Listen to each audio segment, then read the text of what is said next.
Jack Hermanson crée la surprise et s'impose contre la flèche montante Joe Pyfer à la décision unanime. Les compétences ne font pas toujours la différence. Bonjour tout le monde, j'espère que vous allez bien. Bienvenue sur Fight Minds, la chaîne YouTube où nous analysons l'art de la bagarre et où nous étudions la science de la violence. Brian, je vais te lancer sur une question. Est-ce que Joe Pyfer a été propulsé vers le sommet trop rapidement ou c'était une très belle performance de Jack Hermanson ou alors un petit mix des deux? Pour revenir sur ce que tu disais, je pense pas que c'était une surprise parce qu'on avait parlé que les chemins de la victoire, tu en avais parlé. Pour Hermansen, c'était prendre le 3, 4, 5, tu vois. Mhm. Donc, ce qu'il a fait. Joe Pyfer, trop rapidement, non, je pense que c'était un bon test, mais il est passé. euh, non, je suis pas étonné. Enfin, je suis pas étonné du résultat. Je pense que ça restait quand même un combat relativement serré. Joe Pyfer nous a cependant montré des limites et il nous les a montrées à nous, mais il se les a montrées à lui aussi. Et donc c'est bien pour la suite de sa carrière, tu vois, de pouvoir chercher à évoluer. Par contre, on a eu un Jack Hermanson où je trouve que non, c'était sur le plan purement stratégique, on va dire sportif, spectaculaire peut-être pas, mais stratégique, c'était très intéressant, quoi. Eh ben, on va lancer le pré-roll de notre sponsor et puis on va débriefer de ça dans le moindre détail. Paris sur le MMA avec Unibet. Quelle sera l'issue du combat? Une soumission? Un KO? Paris sur les meilleures cotes avec Unibet. 100 € de bonus sur ton premier pari. Comme d'habitude, merci à unibet.fr pour leur support. Tu as déjà fait une bonne petite introduction. Il y a pas mal de leçons qui seront à tirer du côté de Joe Pyfer. Clairement, il a fait un gros step-up dans sa carrière. Il est venu affronter lui qui était classé encore 11 et on l'avait décrit Mm. comme le mec qui, limite, dès le moment où il est arrivé à l'UFC, il est rentré dans le top 10 et il y est resté sur toute sa carrière. On avait aussi dit que Jack Hermanson, sur ses 6 défaites à l'UFC, il n'y en avait aucune de laquelle il devait rougir parce que c'était que contre des gros noms. Et il avait Mhm. également des très belles victoires. Et là, il s'en rajoute une. Alors, pour un peu décrire le combat, on a un combat qui commence comme on aurait pu anticiper. Joe Mhm. Pyfer qui montre qu'il est peut-être un tout petit peu plus compétent que Jack Hermanson en termes de compétences pures, hein, vraiment de skills. Il Imposant, s'impose, ouais. voilà, il s'impose un peu mieux debout. Son jab était très bon, tu l'avais souligné dans la preview, il est Mm. excellent jab, il a vraiment très bien varié le timing, les niveaux avec son jab. Et puis, on l'a senti assez mesuré. Je pense que, enfin moi c'est ce que j'ai noté, j'ai l'impression qu'il s'attendait à ce que ça puisse durer les 5 rounds et du coup il était un peu plus dans la retenue que d'habitude. Même quand il touchait fort, Jack Hermanson, il s'emballait pas. Donc il y a un côté Mm. positif à ça. Le côté négatif, c'est que malgré tout, il s'est fatigué plus rapidement que Jack Hermanson. Et Jack Hermanson a pu capitaliser tout simplement sur la dette énergétique en s'imposant sans prendre trop de risques, sans trop s'exposer. Mm. Mais voilà, avec un jeu simple, efficace, qui lui a permis de prendre les 3, 4, 5 sans même hésiter. Il y a eu un quatrième round assez intéressant, je trouve. C'était relativement équilibré jusqu'à 2 minutes de la fin du quatrième round, donc on aurait pu avoir un autre rebondissement. Euh, mais voilà, les performances étaient sobres d'un côté comme de l'autre, c'était pro. Et Jack Hermanson, son expérience a fait parler d'elle, et je pense que lui aussi est rentré dans cette cage en se disant voilà, j'ai une vague à passer en début de combat, Mm. et une fois qu'elle sera passée, je vais pouvoir ouvrir mon jeu et l'emporter. C'était bien joué de sa part. Oui, je pense, hein, franchement, on avait dit hein, que Jack Hermanson arrivait à chaque fois avec des bons game plans, mais que si ça n'allait pas dans son sens, ça devenait compliqué. Donc il Ouais. n'était pas capable d'adapter. Je pense que là, clairement, le game plan était simple. Faire passer, comme tu dis, la vague du premier round, du deuxième round. C'est extrêmement compliqué de mettre KO quelqu'un qui est beaucoup en retrait, tu vois, Mhm. donc qui absorbe beaucoup les frappes. Donc quelqu'un qui vient pour puncher, tu en parles souvent de la collision, mais qui vient pour puncher, c'est un peu Ouais. plus simple Mhm. de pouvoir le connecter comme ça. Mais non, et donc il a suivi son game plan. Lui aussi a, je trouve, très très bien utilisé son jab. Oui, Euh, tout à à fait. partir du troisième round, il a commencé à l'imposer. On a commencé à voir Pyfer qui prenait beaucoup beaucoup de coups dans le visage, tu vois.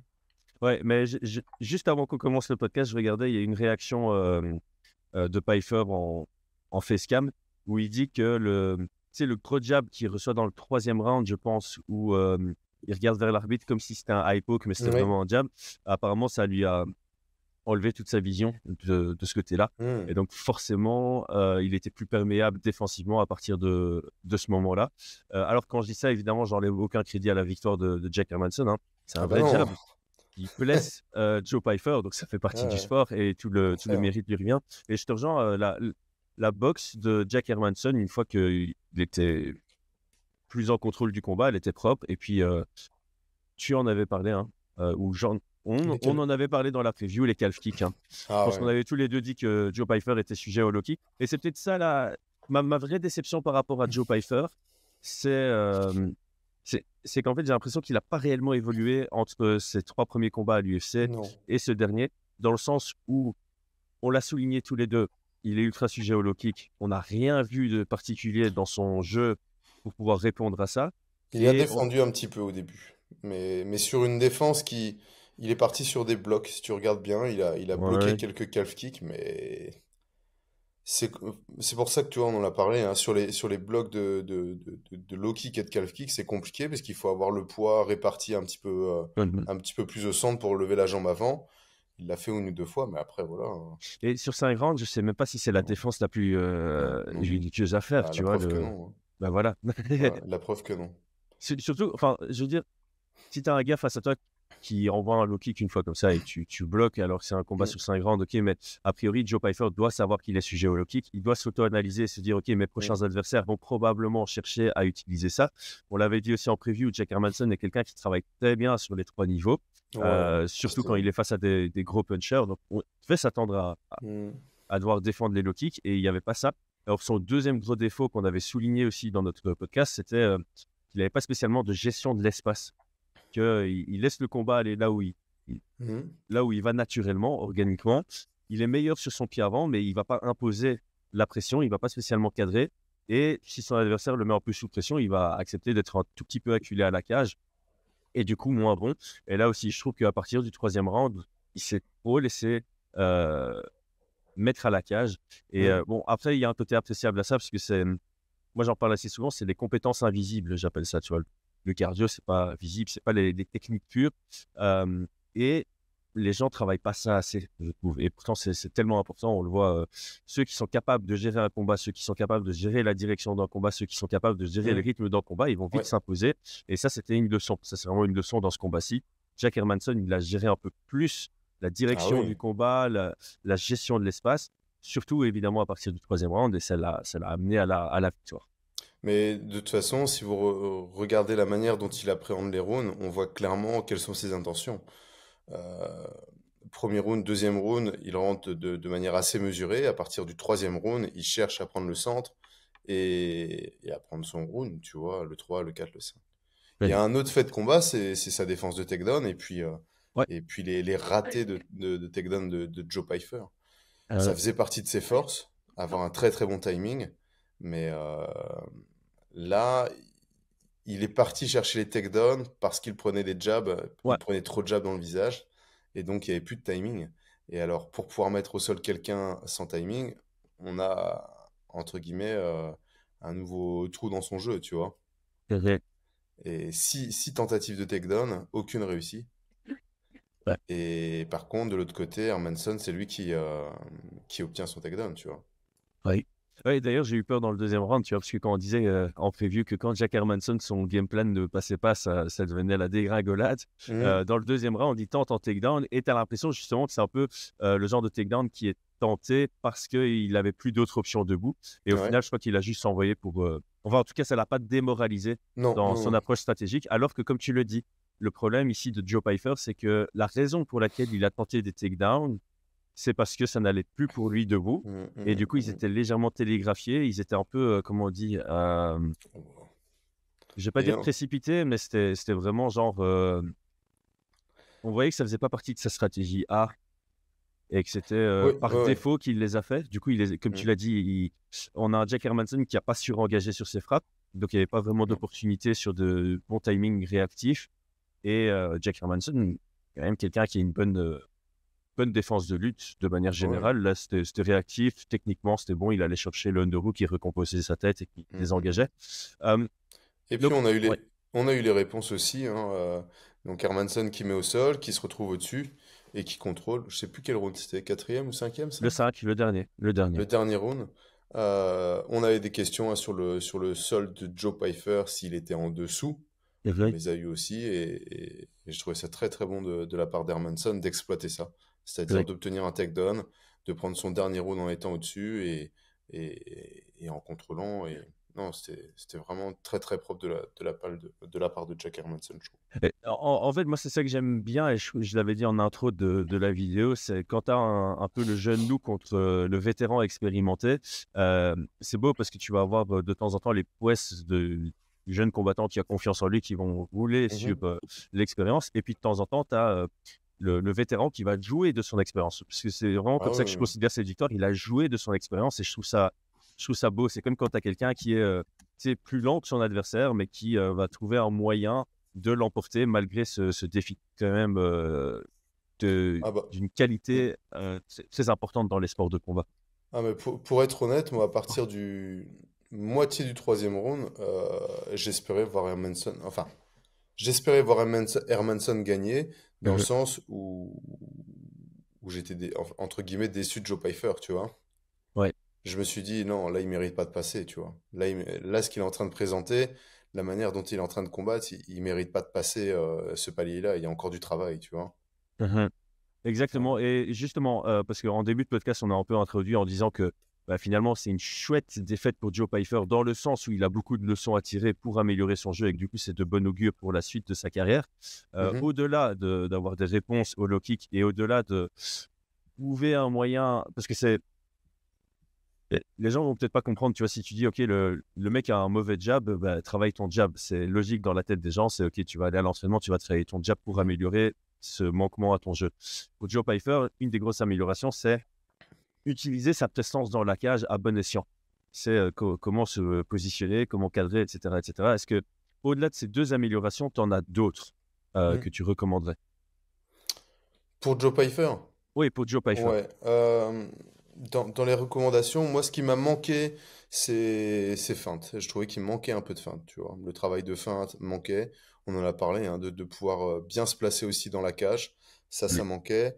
Euh, et puis, bah, forcément, hein, si au niveau des takedowns, si ton plan B, c'est de mettre au sol, si ça passe pas debout, eh ben, il faut travailler sur une stratégie de mise au sol en utilisant la cage, par exemple, enfin, en étant à l'offensive, tu vois. Mhm. Mais en tout cas, moi, vraiment, comment dire ça? Hermanson, par exemple, en boxe, je trouvais qu'il avait des parries qui s'ouvraient fortement, tu vois. Il avait, dans sa défense, des réactions un petit peu trop fortes sur les mouvements Mhm. de Joe Pyfer. Et de l'autre côté, Joe Pyfer est resté sur du jab. Hop, il y a un gros parry. Alors après, il envoie un 3 mais Il y a pas la ouais, moi tu j'y ai vois, il manque pensé dans le juste troisième round, je me dis: «Et ton 1-3 mec?» Le Bah 1-3 ouais, parce que tu vois, c'est soit un 1, ouais. soit un 3, il y avait pas la tu sais le petit, j'aime bien prendre cet exemple parce que je le connais très bien, c'est, L'intention du 1, tu vois, ouais, même c'est si ça. c'est pas le geste, au moins l'intention que l'autre parte en se disant, oh, c'est un jab, tu vois. Ouais, Donc, c'est ça. clairement, au niveau de sa progression, au-delà de gérer le rythme, de gérer l'espace, techniquement, je trouve que ça manque de feinte Mmh. dans son anglaise. En lutte, bah, il est très très bon en réactif, mais il faut qu'il il travaille ses mises au sol actives, tu vois. Ouais. Que ce soit à l'ouvert, peu importe, hein, il choisit, hein. Il y en a qui préfèrent faire ça à l'ouvert, d'autres qui préféreront peut-être pousser à la cage pour mettre au sol, mais ça c'est essentiel. Après, je pense que sur la question du cardio, sur la question de son grappling dos au sol, je pense pas que ce soit là Non. qu'il doit bosser. Et s'il a déjà le contrôle du rythme, déjà ça lui permettra d'assurer un peu plus son cardio. Et s'il a des meilleurs takedowns, Ouais, voilà, c'est ça, et puis ça règle un peu le souci. il y a cette question de, pourquoi est-ce qu'il a été si encore une fois, il y a un côté positif et négatif au fait qu'il ait été très mesuré dans le 1 et le 2 et qu'il n'ait pas pris de risques même quand il connectait Mm. bien, Jack Hermanson. Le côté positif, ça montre quand même, certaine lucidité par rapport au fait que c'était sur 5 rounds et qu'il avait peut-être pas envie de faire comme Nassourdine la Oui. semaine d'avant, à Mm. se griller au risque, bah, de tellement fatiguer que d'avoir des rounds un peu moins Mm, mm, moins mm. bons sur la suite. Mais il faut aussi essayer de peser sur le pourquoi. Est-ce que c'est parce que il n'avait pas confiance en son cardio sur 5 rounds ou est-ce qu'il avait confiance en son cardio sur 5 rounds, mais comme c'était le premier, il ne savait pas trop comment jauger. Et là, c'est une question d'expérience. Et l'expérience, tu l'obtiens qu'avec ce genre de combat en 5 rounds. Ou bien c'est juste qu'il a une énergie qui drop très vite de par son côté imposant et qu'il doit vraiment travailler en burst. Et là, il doit encore prendre en expérience pour mieux exploiter ça. Alors, je pense qu'on Et appelle... il y a peut-être un dernier point, c'est il doit s'attendre à ce que ses prochains adversaires utilisent le jab contre lui, tu vois. Ah ouais. Je pense. Donc il a intérêt. Là, sur sa défense des jabs, elle n'était pas forcément des plus optimales. Donc Je- je pense qu'il va devoir être bien préparé vis-à-vis de ça, parce que c'est des indicateurs pour la victoire pour ses prochains adversaires, tu vois. Ouais. Après, Mm. son prochain adversaire sera quelqu'un, à mon avis, bien loin en dehors du top 15, hein, puisque ça, c'est ce qui se passe quand tu as quelqu'un en dehors Ouais. du top 15 qui vient challenger le top 10, Mm. là, en l'occurrence, le numéro 11. Mais je crois que Mm. c'est parce que les classements ont changé. Du coup, ouais, c'est ça, Nassourdine est passé devant. Donc, il était Ouais, il 10 est au moment 11. où on a fait l'analyse. Maintenant, il est 11. Mm, mm. Voilà, Joe Pyfer, je pense qu'ils vont essayer de le reconstruire progressivement. Ils ont compris que là, c'était trop rapide vers le top et ils vont lui donner, à mon avis, 2 combats avant que. Et s'il gagne les 2, il aura une opportunité d'être entre 12 et 15 et pas directement Mm, mm, mm. dans le top 10. Du côté de Hermansson, donc là, on l'avait dit dans notre preview, on ne le voit pas comme un futur champion parce que c'était son 17e combat à l'UFC, si je ne dis pas de bêtises. On a vu ses limites, on a vu que ça restait quelqu'un de très compétent. On l'a défini comme le gardien du top 10. Quelle est la suite pour lui? Il a fait un call-out de Ouais. Nassourdine Imavov. Alors pour Nassourdine, c'est probablement pas le combat le plus judicieux à prendre, je dirais, parce que Jack Hermansson est constamment sous-estimé. Donc c'est pas, Mhm. enfin voilà, si tu le bats, c'est pas la grosse victoire, quoi. Non, c'est Par vrai, contre, c'est d'un vrai. point de vue, Sportif. voilà, d'un point de vue sportif, moi j'aime bien. Je sais pas ce que tu en penses. Moi j'aime bien l'idée. Ouais, moi je trouve ça, franchement, je trouve ça, ouais, pas mal d'un point de vue sportif. Après, c'est toujours pareil. Si t'es du coin Hermanson d'office, tu te dis, on monte, on prend 2 gars au-dessus. Ouais, mais clairement, du côté de Nassourdine, du coin de Nassourdine, je trouve que c'est pas intéressant, tu vois. Mhm. Mais c'est normal, hein, tu regardes pas en arrière. Nassourdine vient de gagner, il monte de 2, il a pris un gars qui était au-dessus, donc non, pour moi, Jack Hermansson, c'est vrai qu'il n'y a plus grand monde de Oh, dispo pour la suite. on avait dit, hein, on l'a dit. D'ailleurs, les gens, enfin, Kamzat. il y a eu un commentaire, il y a eu un commentaire de quelqu'un qui avait mal interprété ce qu'on avait dit, parce qu'en un sens, on avait dit que la division était bouchée, et en un sens, on avait dit que la division était ouverte chez les middleweight. Et en fait, Ouais, ce que je voulais exprimer par là, c'est que c'était embouteillé dans le top, ouais, parce qu'il y a beaucoup de contenders qui ont un argument pour le title shot. Donc, il y a un genre d'embouteillage pour se positionner en tant que futur challenger au titre, parce qu'il y a beaucoup de personnes devant mm, toi. Donc là, c'est ce que je disais quand en cas de victoire de Nassourdine contre Dolidze, il est encore loin du titre parce que c'est embouteillé. Par contre, c'est ouvert parce qu'il y a eu du mouvement avec les ceintures. Le fait qu'il y ait beaucoup de contenders, ça veut aussi dire qu'il y a beaucoup d'options de combat. Et si, pour Jack Hermansson, évidemment, il y en a beaucoup. Mais comme je le dis, Moi, c'est le nom qui n'est sportivement, pas ouais. intéressant en termes de hype. Parce Mais que, ouais, sportivement parlant, moi personnellement, j'aimerais bien le voir contre Khamzat Chimaev, tu vois. ouais, en rematch, quoi. Enfin, Non, ils que sont en battus en rematch. grappling, quoi. Ils sont Ouais, ça battus en compte pas, grappling, ça. mais... Mais mais en ouais, synchrone, non, c'est vrai, non, en en 5 rounds. synchrone, Ouais. on est sur, voilà, déjà, vis-à-vis de l'UFC, je pense qu'elle va dire à Khamzat. Après, j'imagine il y en a qui veulent le voir pour la ceinture. Sportivement parlant, je trouve que c'est intéressant parce que on a des questions sur sa capacité à faire synchrone à Khamzat. Mhm. Euh, on est sur un combat entre guillemets de relance parce que je pense il sera largement favori. Et on a quand même un chemin de victoire que vient de nous présenter Hermansson vis-à-vis de Khamzat, c'est-à-dire de prendre le 3-4-5, tu vois. Ouais. Il est très très difficile à soumettre, très très difficile à finaliser quand même. Mhm. Donc voilà, pour moi c'est le combat à faire, entre guillemets. Ouais. Mais Ouais, non, mais bon, on sait que ça n'arrivera pas parce que Khamzat contre Hermansson, ça va pas vendre, en fait. Tu vas vendre que grâce au nom Khamzat. Ouais, Ah mais oui, si l'UFC, Khamzat contre personne, ça vend pas non plus, tu vois. À un moment, il faut bien qu'il soit booké sur un combat. ah ouais, ouais, mais je crois que l'UFC veut qu'il soit booké contre un nom qui va vendre, quoi. Donc ce serait Contre un titre, en fait, c'est un titre ou un. Ouais, et Cannonier, mais c'est pour ça. Je crois que si c'est pas encore prévu contre Cannonier aujourd'hui, c'est justement pour ça. C'est parce qu'ils se disent, bah non, Khamzat contre Cannonier, c'est Tu exploiter penses? la valeur Khamzat dans le vent. Parce Oui, qu'en mais fait, là, ça veut dire que l'UFC a une vision. Ok, on met Khamzat contre Cannonier. Si Khamzat perd, non seulement le combat il vend pas des masses, mais en plus de ça, on perd beaucoup mais de valeur sur mais Khamzat, tu vois, alors que tu mets un Khamzat contre, ils vendent. bah, contre Mais Khamzat, il combat à Abu Dhabi. C'est pas les pay-per-view qui comptent, si. ouais, là-dessus, t'as pas tort. Donc, au final, t'as Abu Dhabi qui veut un combat avec Khamzat. On dit, bah ouais, mais on n'arrive pas à le booker, etc. On peut vous le vendre pour Jack Hermanson. Eux, ça se trouve, ils s'en Ouais, fichent, tu vois. Ils ouais, là, payent. ouais, là, ouais. Mais Jack Après, Hermanson est moins dangereux que Cannonier, je trouve, d'un point de vue. Il, ah, je dis pas, bah ouais. oui, bah, je dis pas le contraire, hein, je dis pas le contraire. Je dis que j'aimerais voir rapidement Khamzat dans la cage, tu vois, et Ouais. que vu que ça a l'air compliqué de le booker, bah voilà, c'est un combat. Ouais.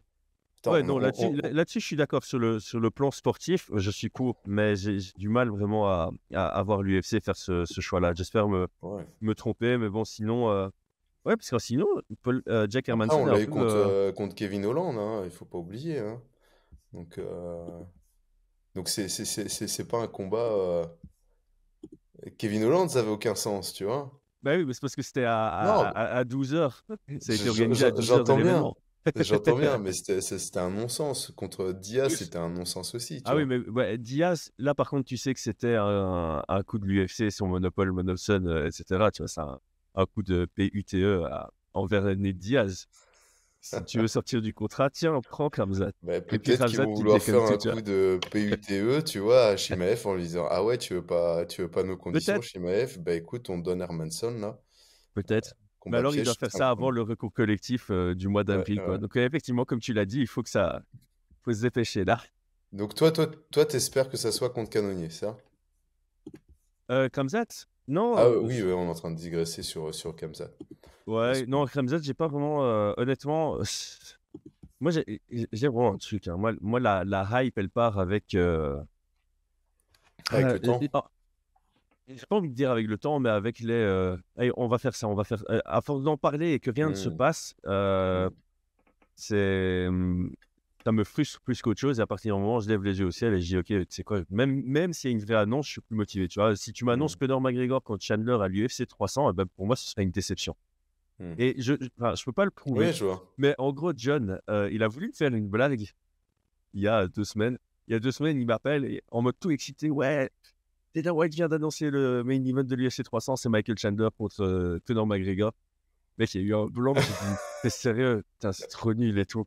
Et il me faisait une blague. Et donc, ma vraie réaction, c'était ça. Ah J'étais déçu, quoi. Donc ouais, c'est quand tu parles trop dans le retour et tout, à partir d'un ouais, moment, ouais, j'entends. voilà. Quand ça se concrétise, finalement, c'est trop tard pour moi. La C'est vague est comme passée. quand tu regardes des bandes annonces de films, tu regardes la bande annonce, c'est trop hypé, tu regardes le film, tu vois, c'est nul, tu vois. T'as vu les Non. meilleurs. Ouais, c'est ça, en fait, t'as le trailer, il y a toutes les scènes, et en fait, tu pourrais Ouais, juste kiffer sur le trailer parce qu'après, c'est t'as clair. rien dans le film. C'est marrant de Et parler de film parce que je me faisais la réflexion hier, mais j'aimerais bien avoir une vie où j'ai encore du temps de regarder un film. Je sais plus ah, c'est quoi le dernier film que j'ai regardé, mais ça remonte à il y a tellement longtemps. bah tu fais comme moi je les regarde comme une série, trente Ouais, c'est quarante ça en minutes trois par fois, ouais. soir, et voilà. Pour en Ouais, revenir à c'est sûr. Hermanson, toi tu le bookerais contre qui? Mais en fait, j'étais en train de regarder et autant on dit que la division est ouverte, autant pour lui, c'est compliqué en fait parce que il est 11. Là, il a battu quelqu'un qui est pas ranké, donc il va peut-être prendre la place de Dolidze. Et encore, parce que Dolidze, enfin non, parce que Dolidze, il a 2 défaites depuis Hermanson, alors que Hermanson, là, il est sur 2 victoires depuis Dolidze, donc il va peut-être prendre sa place. Devant lui, c'est Khamzat, on vient d'en parler. Juste au-dessus, bah, à mon avis, l'UFC pourrait pousser Imavov contre Dolidze, hein. Mhm. Mais En je fait, vois quand qu'il quand a... tu regardes, parce que c'est la seule option immédiate. Parce qu'en fait, même pour Paul Craig, il Imavov, est booké, hein. Paul Craig, il est. J'aime bien sur papier. Jack Hermanson contre Paul Craig, j'aime beaucoup. Mais je crois que de 1, il est booké, comme tu dis. Et de 2, Ah ouais. À l'UFC 300. ouais, c'est ça. Et à l'UFC 300, Paul Craig? Ah oui, 301. contre 301. 301, ok. Caio Euh, Borralho. ouais, peut-être le vainqueur, en fait. Tu attends ce combat-là et tu prends le vainqueur entre Borralho et Craig. Ça fait grappleur contre grappleur. Ça peut être pas mal. Parce que sinon, ouais, tu dois attendre quoi? Tu dois attendre Paulo Costa contre Whittaker, prendre le perdant. Moi, j'aime pas ce système où tu attends un perdant. Ouais. Attendre un gagnant, j'aime bien, mais te dire, OK, je vais attendre ce combat-là et je vais prendre le perdant, j'aime pas du tout. Tu vois, quand les gens parlaient de Benoît Saint-Denis prendre le perdant de Dariush Tsarukyan, j'étais là, je sais pourquoi vous voulez qu'il attende un perdant? Tu vois, je trouve ça illogique. Pour moi, je trouve ça illogique. C'est toujours Écoute, mieux de ce prendre serait quelqu'un qui a plutôt une sinon, victoire, quoi. moi je pense, on va regarder un tout petit peu plus loin, mais il y en a beaucoup qui en parlent de Roman Kopylov, je sais pas si tu en as déjà entendu parler. Oui. Et là, il Et prend un short notice, là. Il prend un il short affronte notice, hein. Anthony Hernandez, tu vois, C'est ça. pour la place, enfin pour rentrer dans le top 15. Et donc peut-être le vainqueur des deux, tout simplement, hein. Le vainqueur entre Anthony Hernandez et Roman Kopylov, ça pourrait être. Alors c'est clair que Jack Hermanson, ça le fait pas trop avancer, mais il va falloir à un moment donné. C'est vraiment le message qui sera envoyé à Jack Hermanson, c'est mec, Mec, t'es portier. t'es notre gatekeeper, quoi. T'es le gatekeeper. Après, On te fait plus bah, avancer. écoute, à un moment donné, on en a déjà parlé, hein, il n'y a pas de sous-métier, il n'y a pas de. Non. Tu fais toute ta carrière dans le top. Enfin, tu fais ta carrière, tu arrives dans le top 5, tu dures un an et tu finis aux oubliettes, c'est une chose. Tu arrives et toute ta carrière, tu es dans le top 10-15 pendant des années, c'est autre chose, hein. Ouais. Non, franchement, respect à Hermanson. Faut avoir ça en tête, quoi. Ouais. Donc, réfléchissez à ça, vous préférez quoi? Être une fois top 5 pendant 6 mois et puis après finir aux oubliettes de l'histoire ou toute votre carrière. Tu vois, c'est des choses, hein, qui sont intéressantes, hein. Vas-y. Donc peut-être qu'il restera à avoir les nouveaux lots qui arrivent, tu vois. Ah bah voilà, dites-le nous en commentaire, comme ça on crée de l'engagement. Quelle est votre préférence? Est-ce que ce serait rentrer dans le top 5 pour en sortir directement, mais pas sortir que du top 5, faire un chemin droit vers la retraite sur beaucoup de défaites, ou alors avoir une carrière un peu comme Jack Hermanson où 2 victoires, une défaite, 2 victoires, une défaite, 3 victoires, 2 défaites, en restant tout le temps dans les Top 10, ouais, en restant tout le temps top 10, top 12 mondial. Ouais. Je pense que la réponse, elle est vite répondue. Non, la question, elle est vite répondue. Ouais, je me suis... Les gars, excusez-nous, hein, il est 7h45, on est tous les deux bien explosés comme il faut. Ok, attends. Ouais. Ça faisait 8 ans qu'on attendait ça, Brian. Ça faisait 8 ans qu'on attendait ça. Une victoire belge à l'UFC. Ah, bah ouais, écoute, j'y ai pensé en plus. Franchement, je me suis dit, waouh. Avant de lancer le podcast, j'ai dit, il faut qu'on en parle. C'est clair. Ça faisait depuis janvier 2016. C'était Tarek Saffiedine contre Jake Ellenberger, victoire à la décision à Newark. On attend ça depuis longtemps. Ouais. Magnifique. Et Bolaji qui vient gagner sur un short notice. Oh, c'était compliqué, hein. C'est compliqué. Un short notice last minute, il se préparait pour un profil complètement différent. Il prend un autre jeune talent très prometteur. Décision partagée. Ouais. Mérité, je trouve. Mais, non, clairement, il prend le premier round, il prend le deuxième round, le troisième round. Il prend 1-3, ouais. Il perd le deuxième. Belle prestation. Ça montre le combat. Le combat était équilibré. C'est pour ça qu'on a une décision partagée. Mais clairement, pour moi, il n'y avait pas de débat. Tu vois, il prend le 1 et 3 sans aucun problème. Bien caché, enfin bien planqué avec son jab. C'était très très propre. Très dangereux avec sa droite. Mature, moi j'ai trouvé ça mature parce qu'en fait, par rapport à son style qui est très explosif, et encore une fois, hein, ce genre de profil, tu as l'impression il va gagner par finish ou alors il va perdre à la décision.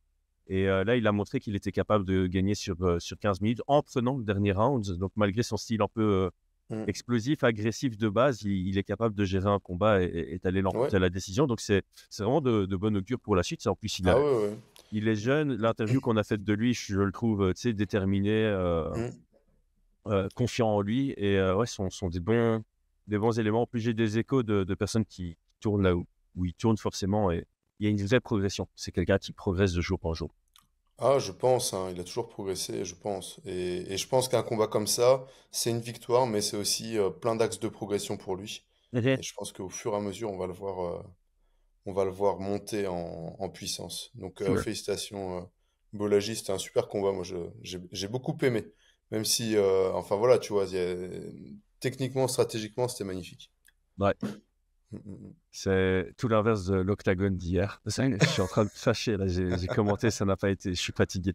Bref, Brian, merci beaucoup. Merci à tous ceux qui ont suivi une demi-heure avec nous sur un UFC qui n'a pas fait parler de lui du tout. Et Mm. par contre, là, on avance droit vers l'UFC 298 le week-end prochain. Donc, abonnez-vous si ce n'est pas encore le cas. On a pas mal de contenu qui est prévu cette semaine, notamment autour de l'UFC 298, mais aussi autour d'autres choses un peu originales. Donc, suivez-nous. À très vite. Brian, merci. Ciao, ciao. Ciao, ciao.